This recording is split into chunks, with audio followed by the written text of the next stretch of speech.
Okay, so இந்த செஷன்ல what is storage migration அப்படிங்கிறத வந்து பார்க்கலாம். நம்ம வந்து இதை ஷார்ட் ஃபார்மா எஸ்வி மோஷன் சொல்லுவோம். இந்த ஸ்டோரேஜ் மைக்ரேஷனை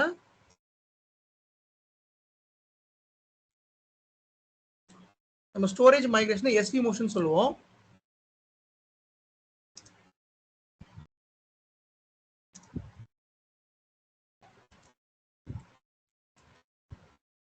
எஸ்வி மோஷன் அப்படின்னு சொல்லுவோம். வாட் இஸ் ஸ்டோரேஜ் மைக்ரேஷன், என்ன பர்பஸ்க்காக நம்ம இதை யூஸ் பண்றோம் அப்படிங்கிறத பார்க்கலாம். இப்போ என்கிட்ட ஒரு ESXi ஹோஸ்ட் இருக்குது. ஒரு ESXi ஹோஸ்ட் இருக்குது. இந்த ESXi ஹோஸ்ட்ல மல்டிபிள் டேட்டா ஸ்டோர் இருக்கும், ரைட்டா? நான் நம்ம என்விரான்மெண்ட்டை காமிக்கிறேன். I have ESXi host 01. இந்த 01 ESXi ஹோஸ்ட்ல எனக்கு டேட்டா ஸ்டோர் பாருங்க. Data store 1 2 3 4 4 data store map ஆயிருக்கு. சரிங்களா? இந்த மாதிரி மல்டிபிள் டேட்டா ஸ்டோர் ஒரு ESXi மேப் ஆயிருக்கும்.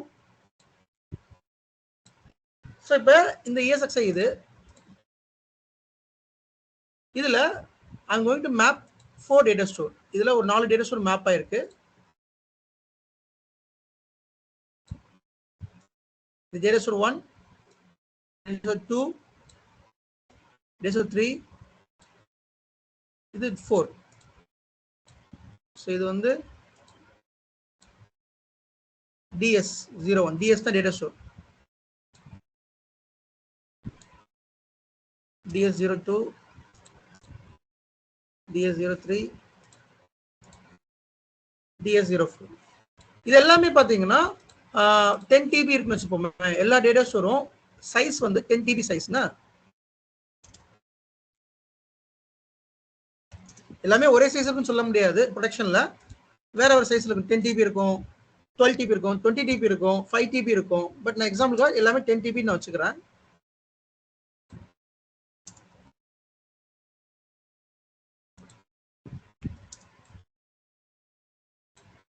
எல்லாமே 10 TB டேட்டா ஸ்டோர். இப்போ இந்த ESXi ஒரு விர்ச்சுவல் மிஷின் நான் கிரியேட் பண்றேன். இப்போ இந்த விர்ச்சுவல் மிஷினுக்கு நான் என்ன பண்றேன், CPU மெமரி கொடுக்கணும், ரைட்டா? CPU, இந்த விர்ச்சுவல் மிஷினோட CPU.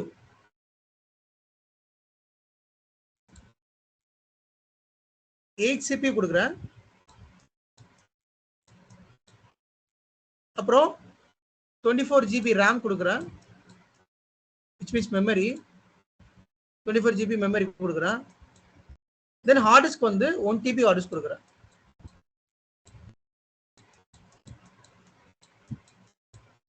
மெமரி. இப்போ இந்த CPU and RAM எங்க இருந்து எடுத்துக்கோ? Can someone tell me what is இந்த CPU மெமரியும் எங்க இருந்து அலோகேட் பண்ணும்? இந்த ஹார்ட் டிஸ்க் எங்க இருந்து அலோகேட் பண்ணும்? ESXi ல இருந்து. CPU மெமரி வந்து ESXi ல இருந்து எடுத்துக்கணும். Computer resource. Okay. 1 TB hard disk வந்து ஸ்டோரேஜ்ல இருந்து எடுத்துக்கணும். Yes, of course. So இந்த compute resource CPU memory can accommodate from ESXi எடுத்துக்கோ. இந்த 1 TB ஹார்ட் டிஸ்க் வந்துட்டு நம்ம டேட்டா ஸ்டோரை செலக்ட் பண்ணணும். இப்போ உதாரணத்துக்கு நான் ஒரு VM கிரியேட் பண்றேன் அப்படின்னா, அந்த VM கிரியேட் பண்றப்ப கேட்கும், அந்த VM எந்த டேட்டா ஸ்டோர்ல நீங்க வந்து வைக்க போறீங்க அப்படின்னு சொல்லி கேட்கும். ஸோ இப்போ பாத்தீங்களா, இப்போ நான் ஒரு VM கிரியேட் பண்றப்ப எந்த ESXi அந்த VM வேணும், which means இந்த ESXi இருந்து கம்ப்யூட் ரிசோர்ஸ் எடுத்துக்கும், CPU மெமரி எடுத்துக்கும். தென் which டேட்டா ஸ்டோர், இந்த எந்த டேட்டா ஸ்டோரை செலக்ட் பண்றீங்களோ அந்த டேட்டா ஸ்டோர்ல இருந்து ஹார்ட் டிஸ்க் எடுத்துக்கும். ஓகே. இப்போ என்ன பண்றேன், ஐம் செலக்டிங் டேட்டா ஸ்டோர் 1. அப்போ டேட்டா ஸ்டோர் 1 நான் செலக்ட் பண்றேன் அப்படின்னா அந்த டேட்டா ஸ்டோர்ல என்னோட VMோட 1 TB ஹார்ட் டிஸ்க் இருக்கும். புரியுதா? இன்னொரு VM நான் கிரியேட் பண்றேன். இந்த VMக்கு வந்து நான் 5 TB டேட்டா கொடுக்குறேன், 5 TB ஹார்ட் டிஸ்க் கொடுக்குறேன். அதுக்கு வந்து டேட்டா ஸ்டோர் 2ல நான் மேப் பண்றேன். இது வந்து டேட்டா ஸ்டோர் 1ல மேப் பண்றேன். இப்போ இன்னொரு VM கிரியேட் பண்றேன். இந்த VMக்கு ஒரு 2 TB கொடுக்குறேன் ஹார்ட் டிஸ்க். அது இந்த மாதிரி நம்ம ஒவ்வொரு டேட்டா ஸ்டோர்லயும் நம்ம அந்த VM வச்சுக்கலாம். அந்த VMோட ஆரிஜின் என்னமோ ESXi தான், பட் அதோட ஹார்ட் டிஸ்க் வந்து பாத்தீங்கன்னா வேற வேற டேட்டா ஸ்டோர்ல we can keep the hard disk in different data store. சரிங்களா? இப்போ சினாரியோ என்ன நான் சொல்றேன். இப்போ இது ஒரு 5 TB இருக்குது, இது ஒரு 2 TB இருக்குது, இது ஒரு 10 TB டேட்டா ஸ்டோர் இருந்துச்சு அப்படின்னா இதுல என்னால மேக்சிமம் ஒரு 5 VM வச்சுக்கலாம். எப்படின்னா இதெல்லாமே தின் ப்ரொவிஷனா இருந்துச்சுன்னா இருந்துச்சுன்னா நான் 5ல 10 VM கூட நான் வச்சுக்கலாம். இதே திக் ப்ரொவிஷனா இருந்துச்சுன்னா 2 TBனா 10 TB என்னால வைக்க முடியாது. அப்ப நான் 3 VM தான் என்னால கீப் அப் பண்ண முடியும். ஏன்னா இந்த 10 TBல நீங்க த்ரெஷ்ஹோல்ட் வேல்யூ மெயின்டைன் பண்ணணும். அட்லீஸ்ட் 30% to 20% வச்சுப்போமே. 20% த்ரெஷ்ஹோல்ட் வேல்யூனா நீங்க 10 TBல 8 TB தான் யூஸ் பண்ணணும், மிச்சம் 2 TB ஃப்ரீ ஸ்பேஸ் வச்சுக்கணும். சரிங்களா? த்ரெஷ்ஹோல்ட் வேல்யூக்காக. ஓகே, இப்ப எனக்கு என்ன சினாரியோ அப்படின்னா எனக்கு இந்த 10 TB ஃபுல் ஆக போகுது. விச் மீன்ஸ் நான் அந்த மாதிரி விஎம் இன்னொரு விஎம் கிரியேட் பண்றேன். இந்த விஎம்க்கு ஒரு 5 TB கொடுக்குறேன், இன்னொரு விஎம் கிரியேட் பண்றேன். அப்படி கிரியேட் பண்றப்ப எல்லாமே இங்க கொண்டு வந்து வச்சிடுறேன். இன்னொரு விஎம் கிரியேட் பண்றேன், இதுக்கு ஒரு 2 TB கொடுத்துட்றேன், இல்லை இதுக்கு ஒரு 4 TB கொடுக்குறேன் ஹார்ட் டிஸ்க்கு. அப்போ இது வந்து பார்த்தீங்கன்னா 5 TB 4 TB ஆச்சு, 10 TB வச்சாச்சு. ஒரு டேட்டாஸோட சைஸ் 10 TB இருக்கிறப்ப you should not keep 10 TB data virtual machine வைக்கக்கூடாது. அப்போ இந்த மாதிரி சினாரியோவில் டேட்டா ஸ்டோர் ஃபுல் ஆயிரும். டேட்டா ஸ்டோர் ஃபுல் ஆச்சுன்னா என்ன ஆகும்? டேட்டா ஸ்டோர் டவுன் ஆயிரும். டேட்டா ஸ்டோர் டவுன் ஆச்சுன்னா என்ன ஆகும்? அதில் ரன் ஆகிற விர்ச்சுவல் மிஷின்லாம் டவுன் ஆயிரும், அதை பவர் ஆன் பண்ண முடியாது, ப்ரொடக்ஷன் இம்பாக்ட் ஆயிரும். அப்போ இதை நம்ம எப்படி அவாய்ட் பண்றது? ஸோ அப்போதான் வந்து ஸ்டோரேஜ் மைக்ரேஷன் ரோல் வந்து ப்ளே பண்ணுது. நான் என்ன பண்றேன், ஸ்டோரேஜ் மைக்ரேட் பண்றேன். எதை ஸ்டோரேஜ் மைக்ரேட் பண்றேன் அப்படின்னா இந்த 5 TB VM இருக்கு இல்லையா, இந்த 5 TB VM மட்டும் நான் ஸ்டோரேஜ் மைக்ரேட் பண்ணி எந்த டேட்டா ஸ்டோர்ல ஃப்ரீ ஸ்பேஸ் இருக்கோ அங்க கொண்டு வந்துடுறேன். சி வி மோஷன் எப்படி ஒர்க் ஆகுது அதே போலதான் ஸ்டோரேஜ் மைக்ரேஷன் ஒர்க் ஆகுது, எஸ்வி மோஷனும் ஒர்க் ஆகுது. புரியுது? ஏதாவது டவுட்ஸ் இருக்கா இதுல? எனக்கு ஒரு டவுட் இருக்கு பிரதர். சொல்லுங்க. இப்போ இப்போ எல்லா டேட்டா ஸ்டோரும் வந்து எஸ்வி மோஷன் ஆகணும்னா நம்ம வந்து தின்னுனா எல்லாமே தின்னுல தான் இருக்கணுமா பிரதர்? அப்படி கிடையாது, அது திக்கு கலந்து இருக்கலாம், திக்கு இருக்கலாம், தின்னு இருக்கலாம், அதை பத்தி கவலை கிடையாது. இதுக்கு பேர் storage migration. Storage migration support thin and thick ரெண்டுமே சப்போர்ட் பண்ணும். சூப்பர். ஒரே டேட்டா ஸ்டோர்ல ரெண்டுமே வச்சுக்கலாம், ஒன்றும் தப்பு கிடையாது, வச்சுக்கலாம். Okay brother, thank you. சரிங்களா? ஃபைன். ஸோ எனக்கு ஒரு டேட்டா ஸ்டோர் ஃபுல் ஆகுறப்ப அதுல ஆல்ரெடி ரன் ஆகிற VM I can migrate to another data store which is called storage migration. ஒரு டேட்டா ஸ்டோர்ல இருந்து இன்னொரு டேட்டா ஸ்டோருக்கு என்னோட VM ஹார்ட் ஸ்டோரேஜ் மைக்ரேஷன்ங்கிறது ஒன்றும் இல்லை, VM ஹார்ட் டிஸ்கை மட்டும் மைக்ரேட் பண்றது, அதான் ஸ்டோரேஜ் மைக்ரேஷன். இது வந்து டவுன் டைம் கிடையாது, எந்த ஒரு இதுவும் கிடையாது, லைவ் மைக்ரேஷன். இது வந்து லைவ் மைக்ரேஷன், டவுன் டைம் தேவையில்ல. பட் ஆனா பிரச்சனை என்னன்னா ஸ்டோரேஜ் மைக்ரேஷன் ரொம்ப டைம் எடுக்கும். இப்ப ஒரு 500 GB VM ஒரு 100 GB VMனா பிரச்சனை இல்லை, ஈஸியா முடிஞ்சிடும். ஆனா 1 TB VM ஒரு 5 TB VM நீங்க ஸ்டோரேஜ் மைக்ரேட் பண்றீங்கன்னா கண்டிப்பா ஒரு 3 hours அந்த மாதிரி ஆகும். அப்ப ஸ்டோரேஜ் மைக்ரேஷன் வந்து எப்ப பண்ணணும் அப்படின்னா பிசினஸ் ஹவுஸ்ல பண்ணக்கூடாது. ஏன்னா டியூரிங் த ஸ்டோரேஜ் மைக்ரேஷன் பண்றப்ப விஎமோட பெர்ஃபார்மன்ஸ் கொஞ்சம் ஸ்லோவா இருக்கும். அதனால நான் பிசினஸ் ஹவுஸ்ல தான் பண்ணணும். அது பெரிய விஎம் இருந்தா, சின்ன விஎம் இருந்தா ஒன்றும் பிரச்சனை கிடையாது. பெரிய விஎம் இருந்தா நான் பிசினஸ் ஹவுஸ்ல பண்ணணும். இப்போ நான் உங்களுக்கு ப்ராக்டிக்கலா காமிக்கிறேன். இப்ப வாட் ஐம் டு எனக்கு இது ஒரு விஎம், சரிங்களா? இது ஒரு விர்ச்சுவல் மிஷின். இந்த விர்ச்சுவல் மிஷின் வந்துட்டு ஸ்டோரேஜ் கெப்பாசிட்டி 40 GB இருக்குது. இது கரண்ட் என்ன டேட்டா ஸ்டோர்ல இருக்குது? டேட்டா ஸ்டோர் 01ல இருக்குது. ஸோ நீங்க எங்க பார்க்கலாம் அப்படின்னா இந்த விஎம் எந்த டேட்டா ஸ்டோர்ல இருக்குன்னு ஒன்னு இந்த விஎம் செலக்ட் பண்ணிட்டு ரிலேட்டட் ஆப்ஜெக்ட்ஸ் போனீங்கன்னா அது எந்த டேட்டா ஸ்டோர்ல இருக்குன்னு பாத்துக்கலாம். அல்லது அந்த விஎம் செலக்ட் பண்ணிட்டு டேட்டா ஸ்டோர் போனீங்கன்னா இங்க எந்த டேட்டா ஸ்டோர் இருக்குன்னு தெரிஞ்சுக்கலாம். ஸோ டேட்டா ஸ்டோர் 01ல இந்த விஎம் இருக்குது. ஸோ நான் என்ன பண்ண போறேன், இந்த விஎம் நான் மைக்ரேட் பண்ணி வேற டேட்டா ஸ்டோர் கொண்டு போக போறேன். அப்ப அப்படி நான் கொண்டு போறேன் அப்படின்னா அதுக்கு ப்ரீ ரெக்வெஸ்ட் என்னன்னா அந்த ESXல அந்த டேட்டா ஸ்டோர் மேப் ஆயிருக்கணும். அதே மாதிரி டெஸ்டினேஷன் டேட்டா ஸ்டோர் இருக்கு இல்லையா, இது சோர்ஸ். இதுல இருந்து நான் வேற டேட்டா ஸ்டோர் மூவ் பண்ணா அது பேர் டெஸ்டினேஷன். ஸோ அந்த டெஸ்டினேஷன் டேட்டா ஸ்டோர்ல கண்டிப்பா ஃப்ரீ ஸ்பேஸ் இருக்கணும். ஃபார் எக்ஸாம்பிள் நான் டேட்டா ஸ்டோர் 01ல இருந்து டேட்டா ஸ்டோர் 04க்கு மைக்ரேட் பண்ண போறேன் அப்படின்னு வச்சுப்போமே. அப்ப இந்த 04 should be மேப் ஆயிருக்கு. அண்ட் ஆல்சோ இதுல ஃப்ரீ ஸ்பேஸ் இருக்கணும். ஃப்ரீ ஸ்பேஸ் இருக்குது. இப்போ நான் என்ன பண்ண போறேன், மைக்ரேட் பண்ண போறேன். சரி, இப்போ இந்த மிஷின் எடுத்துக்கிறேன். ஸ்டோரேஜ் மைக்ரேஷன் எப்படி பண்றேன், ரைட் கிளிக் பண்றேன், VM edit setting, sorry that is option called migrate. Again காமிக்கிறேன், விஎம் ரைட் கிளிக் பண்றேன், மைக்ரேட் அப்படிங்கிற ஆப்ஷன் இருக்குது. அதுல ரெண்டு ஆப்ஷன் இருக்கு, change compute resource only. Change compute resource only அப்படின்னா that is called vMotion. CPU மெமரியை மட்டும் நம்ம மைக்ரேட் பண்றது, இதுக்கு பேரு விமோஷன். நம்ம இப்ப அது பண்ண போறது, நம்ம வந்து எஸ்வி மோஷன் பண்ண போறோம், ஸ்டோரேஜ் மைக்ரேஷன் பண்ண போறோம். அப்ப சேஞ்ச் ஸ்டோரேஜ் ஒன்லி கொடுக்குறோம். ஓகே, அதுக்கு முன்னாடி இந்த ஹார்ட் டிஸ்க்ல எங்க இருக்கு காமிக்கிறேன். இப்ப டெஸ்ட் நியூ விர்ச்சுவல் மிஷின் இருக்கு இல்லையா, இதோட ஹார்ட் டிஸ்க் வந்து டேட்டா ஸ்டோர் 1ல இருக்குது. ஸோ டேட்டா ஸ்டோர் 1ல போயிட்டு இந்த ஃபில்டர்ல போயிட்டு நீங்க சர்ச் பண்ணுங்க. இதோட ஹார்ட் டிஸ்க்லாம் இங்க இருக்கு.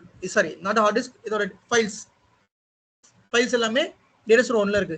இப்போ அந்த டேட்டா ஸ்டோர் 1ல இருந்து டேட்டா ஸ்டோர் 4 கொண்டு போயிட்டோம்னா அந்த ஃபைல்ஸ் எல்லாமே 4ல வந்துடும். இப்போ டேட்டா ஸ்டோர் 4ல எந்த ஒரு விஎமும் இல்லை. இந்த டேட்டா ஸ்டோர் 4 வந்து ஃப்ரீயா தான் இருக்குது. ஸோ இப்போ நான் மைக்ரேட் பண்றேன். ஸோ ரைட் கிளிக் பண்றேன், I'm going to select migrate. மைக்ரேட்ல I'm going to select change storage only. இதுல போட்டுக்காம பாருங்க, migrate the virtual machine storage to the compatible data store. virtual machine ஓட ஸ்டோரேஜ வேற ஸ்டோரேஜ் கொண்டு போறோம் அப்படின்னு அர்த்தம். சேஞ்ச் போத் அப்படின்னு இருக்கு இல்லையா, இதை நீங்க கொடுத்தீங்கன்னா போத் வி மோஷன் நடக்கும், எஸ்வி மோஷன் நடக்கும். பட் நம்ம வந்து ஸ்டோரேஜ் மட்டும் தான் பண்ண போறோம். நெக்ஸ்ட் கொடுக்குறோம். இப்போ we will have to select the data store.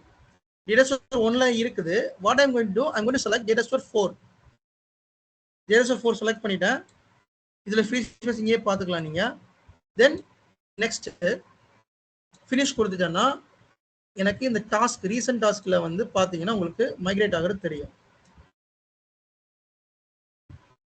Migrating the virtual machine complete ஆயிடுச்சு. இது வந்து ஒரு 40 ஜிபினால ஈஸியா கம்ப்ளீட் ஆயிடுச்சு. 1 TB 5 TB போனா இவ்வளவு சீக்கிரம் கம்ப்ளீட் ஆகாது, டைம் எடுத்துக்கோ. ஓகே, இப்போ என்னோட சேம் ஒரே இத கம்ப்ளீட் பண்ணிடுறேன். ஒரே நிமிஷம். Okay okay. இப்போ இதுல பாத்தீங்கன்னா இந்த விர்ச்சுவல் மிஷின் சம்மரி வந்து பாருங்க, ஸ்டோரேஜ் மாறிடுச்சா, டேட்டா ஸ்டோர் 4 அப்படின்னு மாறிடுச்சா, ஃபைன். இப்போ டேட்டா ஸ்டோர் இந்த விர்ச்சுவல் செலக்ட் பண்ணி டேட்டா ஸ்டோர் போங்க, டேட்டா ஸ்டோர் 4ன்னு இருக்கும். இப்போ இந்த விர்ச்சுவல் மிஷினை காப்பி பண்ணிட்டு 4ல போய் பாருங்க, உங்க டேட்டா உங்களோட விர்ச்சுவல் மிஷின் ஃபைல்ஸ் எல்லாமே இங்க தான் இருக்கும். இந்த விர்ச்சுவல் ஃபைல் என்ன, VMDK file, NVRAM file, swap file, log file, இது எல்லாமே இங்க வந்துடும். இப்போ டேட்டா ஸ்டோர் 1ல போய் பார்த்தீங்கன்னா இருக்காது, எம்டி, ஒண்ணுமே இல்லை. அப்ப எஸ்வி மோஷன் அப்படிங்கிறது மைக்ரேட்டிங் த விர்ச்சுவல் மிஷின் ஃபைல்ஸ், அந்த VMDK NVRAM இந்த ஃபைல்ஸ் தான் மைக்ரேட் பண்றோம். அது பேக் எண்ட்ல நடக்கிறது, ஃப்ரண்ட் எண்ட்ல நம்ம ஸ்டோரேஜ் மைக்ரேஷன் சொல்றோம். இப்போ சொல்லுங்க, ஏதோ டவுட்ஸ் கேட்டீங்களா? இது இந்த மாதிரி மைக்ரேட் பண்ணும்போது நம்ம ஸ்னாப்ஷாட் எடுத்து வச்சுக்கலாமா சேஃபர் சைடு? சி, இப்ப ஸ்னாப்ஷாட் இருந்தா மைக்ரேட் பண்ண முடியாது. Let me explain. இது ஒரு VM. இந்த VMல ஒரு ஸ்னாப்ஷாட் ரன் பண்ணிடுறேன். அது ஸ்னாப்ஷாட் இருக்குது. இதை நான் மைக்ரேட் பண்ணி பார்க்குறேன். ஆக்சுவலி பண்ணக்கூடாது, பண்ணலாம். சாரி, ஸ்னாப்ஷாட் இருக்கிறப்ப நம்மளால ஹார்ட் ஸ்பேஸ் தான் இன்க்ரீஸ் பண்ண முடியாது. பட் ஸ்னாப்ஷாட் ரன் பண்றது பிரச்சனை இல்லை. ஆனா முடிஞ்ச அளவு ஸ்டோரேஜ் மைக்ரேஷன் பண்றப்ப ஸ்னாப்ஷாட் இல்லாம இருந்தா நல்லது. ஸ்டோரேஜ் மைக்ரேஷன் பண்றப்ப ஏன் அப்படின்னா ஸ்னாப்ஷாட் ஃபைலே சேர்த்து கொண்டு போகும். எல்லாமே அந்த VM ஃபைல்ல தான் இருக்குது. அந்த ஸ்னாப்ஷாட் ஃபைலுமே delta.vmdk இருக்கு இல்லையா, அந்த delta.vmdk கூட அந்த VM ஃபைல்ல தான் இருக்கும். அது உங்களுக்கு தெரியும், நான் சொல்லியிருக்கேன் இல்லையா. ஸ்னாப்ஷாட் கிரியேட் பண்ண ஒரு ஃபைல் கிரியேட் ஆகும் delta.vmdk, அதுவுமே அந்த விர்ச்சுவல் ஃபைல்ல தான் இருக்கும். அதுவும் சேர்ந்தா மைக்ரேட் ஆகும். பட் அது சில பிரச்சனைகள் வரும். நீங்க பெரிய ஒரு VM இருந்துச்சு அப்படின்னா பிரச்சனைகள் வரும். ஸோ பெட்டர் ஸ்னாப்ஷாட் இல்லாம மைக்ரேட் பண்ணா கொஞ்சம் ஈஸியா மைக்ரேஷன் ஆகும், எந்த ஒரு பிரச்சனை இல்லாம மைக்ரேஷன் ஆகும். இப்போ ஸ்னாப்ஷாட் இருக்கிறதால பிரச்சனை கிடையாது. வேற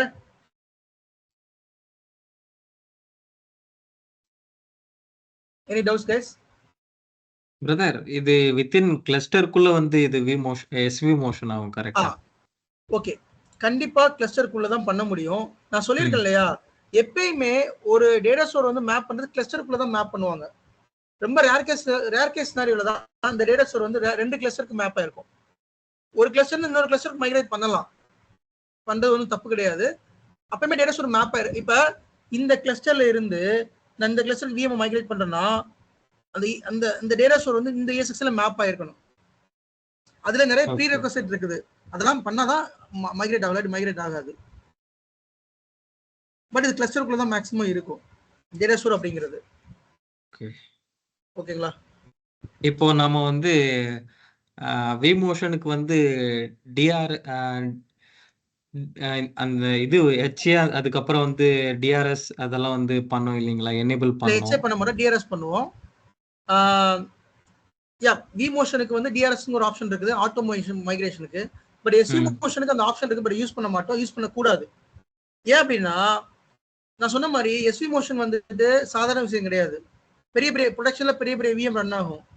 அது ஆட்டோவா மைக்ரேட் ஆச்சு அப்படின்னா பெரிய பிரச்சனை வரும். உதாரணத்துக்கு இப்போ ப்ரொடக்ஷன் ஹவர்ஸ் ஒரு வெப் சர்வரா இருக்கலாம், இப்பதான் வந்து பீக்ல இருக்கும், அந்த அந்நேரம் போட்டு அது ஆட்டோவா மைக்ரேட் பண்ணிடுச்சுன்னா அதோட பெர்ஃபார்மன்ஸ் டவுன் ஆகும், விஎம் ரொம்ப ஹேங் ஆகும், ஸ்லோ ஆயிரும், பிரச்சனை வரும். இன்னொன்னு அப்படி மைக்ரேட் ஆச்சு அப்படின்னா டேட்டா ஃப்ரீ ஸ்பேஸ்லாம் அடி வாங்கிடும். ஸோ ப்ரொடெக்ஷன் நல்லா நோட் பண்ணி, ப்ரொடெக்ஷன்ல மேனுவலா தான் SVMotion பண்ணுவோம், மேனுவலா தான் பண்ணணும் நம்ம மேனுவலா. ஏன்னா இது வந்து ரொம்ப அடிக்கடி பண்ண மாட்டோம், ஏதாவது தேவை இருந்தா தான் பண்ணுவோம். உதாரணத்துக்கு 4 டேட்டா ஸ்டோரும் ஃபுல்லு. இப்போ எனக்கு வந்து விஎம் இந்த 4 டேட்டா ஸ்டோருமே ஆல்மோஸ்ட் ஒரு 90% தாண்டி போகுது. அப்போ புதுசாக ஒரு டேட்டா ஸ்டோர் வந்துட்டு நம்ம கிரியேட் பண்ணி நம்ம ஆட் பண்ணிட்டு விஎம் வந்து புது டேட்டா ஸ்டோர் கொண்டு வந்துருவோம். ஸோ இந்த மாதிரி சினாரியோஸ்ல மட்டும்தான் நம்ம விஎம் மைக்ரேட் பண்ணுவோம். அதனால இது மேனுவலா தான் பண்ணணும். சரிங்களா? Okay brother, thank you. Okay, yes any doubts bro? இது SVMotion வந்து vCenter ஃபியூச்சர்ல வருமா? எஸ் ஆஃப் கோர்ஸ் இது vCenter ஃபீச்சர் தான். ஆஃப் கோர்ஸ் vMotionம் சரி SVMotionம் சரி ரெண்டுமே vCenter ஃபீச்சர் தான். ஹோஸ்ட் லெவல்ல ஒர்க் ஆகாது. Okay okay. இல்லைங்க ப்ரோ, இப்போ ஒரே ஹோஸ்ட் இருக்கு, ஹோஸ்ட்ல வந்து 4 டேட்டா ஸ்டோர் வச்சுட்டு இருக்கோம், ஓகேங்களா? அப்படின்னும் போது நம்ம பண்ண முடியாதுங்களா? புரியல நீங்க சொல்றது. ஒரே ஹோஸ்ட்ல 4 டேட்டா ஸ்டோர் இருக்குது. ஒரே இப்போ வந்து ESXi 8 Proன்னு இருக்கு இல்லைங்களா? இதுல வந்து 4 டேட்டா ஸ்டோர் நம்ம வச்சிருக்கோம், ஓகேங்களா? இது vCenter மட்டும் தான் பண்ண முடியும், ஹோஸ்ட் லாகின்லாம் பண்ண முடியாது, vCenter மட்டும் தான் பண்ண முடியும். ஓகே. நீங்க ஹோஸ்ட் வியூல இருந்து பண்ண முடியாது, vCenter டவுன் அது பண்ண முடியாது. Okay okay. இது vCenter ஓட ஃபீச்சர். ஓகே.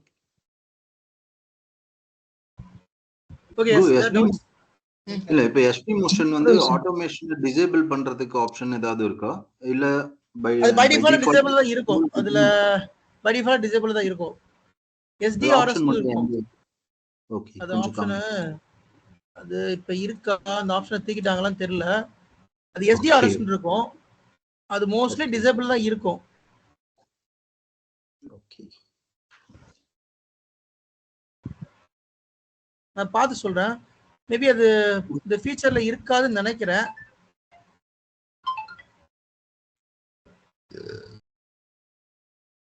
நான் எங்க இருக்குன்னு பார்த்து சொல்றேன் அந்த ஆப்ஷன். சரிங்களா? Okay okay, no problem. But அந்த ஆப்ஷன் பத்தி கவலைப்பட வேண்டாம், அது பை டிஃபால்ட்டா டிசேபிள் தான் இருக்கும், நம்ம மேனுவலா தான் பண்ணணும். அதை மட்டும் ஞாபகம் வச்சுக்கோங்க, வேற எதுவும் மாற்றுக்கிறது கிடையாது இதுல. Okay, got it. தின் ப்ரொவிஷன்ல நம்ம ஒரு 50 GB வந்து நம்ம அந்த ஒரு விஎம்க்கு கொடுத்துருந்தோம்னா 30 GB தான் கன்சியூம் பண்ணணும். அந்த 20 GB எங்க ஜி போகும்? 20 GB டேட்டா ஸ்டோர்ல தான் இருக்கும், வேற பர்பஸ்க்கு யூஸ் பண்ணிக்கோ. அதான் சொன்னேன் இல்லையா, வேற விஎம் யூஸ் பண்ணிக்கோ, அல்லது வேற லாக் ஃபைல். நீங்க டேட்டா ஸ்டோர்ல என்னெல்லாம் ஸ்டோர் பண்றீங்களோ அது எல்லாமே ஐஓஎஸ் இமேஜ் ஸ்டோர் பண்றது, அந்த மாதிரி பர்பஸ்க்கு யூஸ் பண்ணிக்கோ. ஓகே. அப்ப கெஸ்ட் ஓஎஸ் ஃபுல்லாக எப்படி ஜி? ஃபுல்லா அதுல இருந்து எடுத்துக்கோ, டேட்டாவை எடுத்துக்கோ, அந்த ஸ்டோரேஜ்ல இருந்து அலோகேட் பண்ணிக்கோ. ஓகே. அந்த 50 GB குள்ள இருந்து தான் எடுக்குமே தவிர வெளியில இருந்து எடுக்காது. அதுக்குன்னு இருக்க இதுல மட்டும் தான் எடுத்துக்கோ. Okay okay. ப்ரோ சொல்லுங்க. இந்த ஸ்டோர் மைக்ரேஷன் வந்து எப்போ வந்து டேட்டா ஸ்டோர் ஃபுல் ஆகுதோ அப்பதான் இந்த ஆக்டிவிட்டி நடக்கும், அதுக்கு முன்னாடி அது கை வைக்க மாட்டோம். ஆமா, இப்ப எனக்கு இந்த டேட்டா ஸ்டோர் வந்து ஃபுல் ஆகுற மாதிரி தெரியுது. இப்ப எனக்கு 4 டேட்டா ஸ்டோர் இருக்கு, இந்த டேட்டா ஸ்டோர்ல ஸ்பேஸ் இல்ல, ஒரு 80% தாண்ட போகுது அப்படின்னா நம்ம மோஸ்ட்லி இதை பண்ணுவோம். இது மோஸ்ட்லி டேட்டா ஸ்டோர் மெயின்டெனன்ஸ்க்கு மட்டும் தான் பண்ணுவோம். ஃபார் எக்ஸாம்பிள், எனக்கு இந்த டேட்டா ஸ்டோர்ல வந்துட்டு டீகமிஷன் பண்ண போறேன், இந்த டேட்டாஸை டீகமிஷன் பண்ண போறோம், நம்ம ஸ்டோரேஜ் மைக்ரேஷன் பண்ணி வேற டேட்டாஸை கொண்டு வருவோம். இது ரொம்ப ரேர் கேஸ் சினாரியோ தான் டேட்டாஸை டீகமிஷன் பண்றது. பட் மெயினா டேட்டாஸை எப்போ ஃபுல் ஆகுதோ அப்போ நம்ம பண்ணுவோம். அது மட்டும் இல்லாம புதுசா ஒரு டேட்டாஸை உள்ள கொண்டு வர்றப்ப நம்ம அங்கிருந்து இங்க மைக்ரேட் பண்ணுவோம். ஓகே.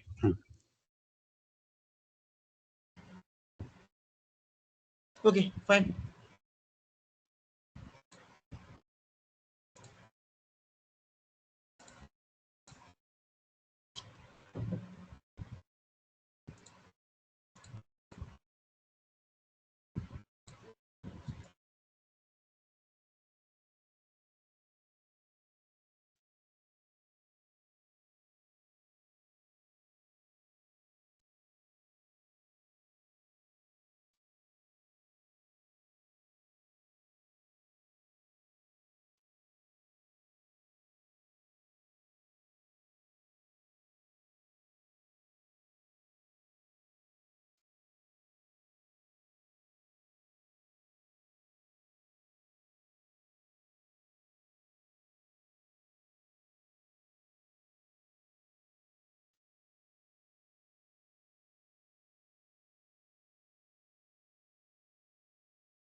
ஓகே ஸோ இப்போ ஸ்டோரேஜ் மைக்ரேஷன் அண்டர்ஸ்டாண்ட் ஆயிடுச்சு. இப்போ நம்ம வந்து திக் ப்ரொவிஷன் மாற்றணும், அது நாளைக்கு பார்க்கலாம். இன்னொரு டாபிக் இருக்கு ஸ்டோரேஜ்லேயே வந்து டிஸ்க் மைக்ரேட் பண்ணுறது, அந்த மாதிரி நிறைய டாபிக் அது எல்லாமே நாளைக்கு தான் காமிக்கிறோம். இல்லை எகெயின் மறுபடியும் அது எக்ஸ்டெண்ட் ஆகும் இந்த இதை எடுத்தோம்னா. ஓகேங்களா? ஸோ இன்னைக்கு செஷன் போதும். நாளைக்கு நம்ம ஸ்டோரேஜ் மைக்ரேஷன் தின் ப்ரொவிஷன் கன்வெர்ட் பண்ணுறது பார்ப்போம். ஸ்டோரேஜ் மைக்ரேஷன்லேயே டிஸ்க் மைக்ரேஷன் இருக்குது, அதையும் நாளைக்கு பார்க்கலாம்.